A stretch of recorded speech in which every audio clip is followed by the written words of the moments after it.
பல ஆண்டு காலமாக நமது தாய்மார்களுக்கு பிரசவ வேதனை என்று சொன்னால்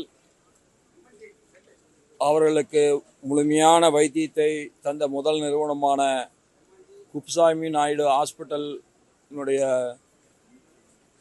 நர்சிங் கல்லூரி துவக்க விழாவிற்காக வருகை புரிந்திருக்கிறேன்.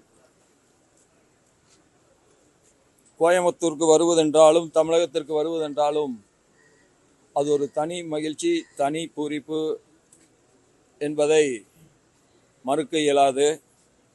உங்கள் அனைவருக்கும் என்னுடைய வாழ்த்துக்களையும் உங்கள் தொலைக்காட்சிகளின் மூலமாக தமிழக மக்களுக்கு என்னுடைய அன்பையும் வாழ்த்துக்களையும் தெரிவித்துக் கொள்கிறேன். நன்றி.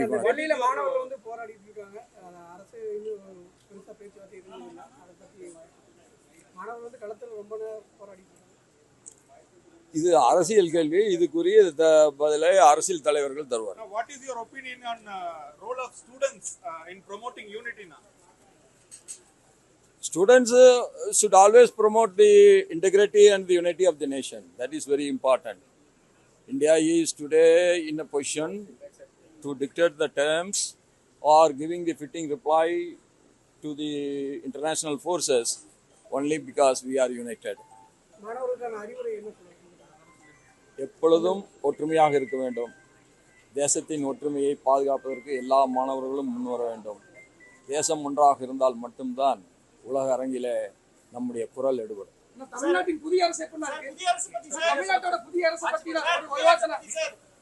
நீங்களே சொல்லிவிட்டீர்கள் அவர்கள் புதியவர்கள் என்று. அவர்களுக்கு சிறிது காலம் தர வேண்டும் என்பதுதான் எல்லோருடைய விருப்பம், உங்களுடைய விருப்பம், என்னுடைய விருப்பம்.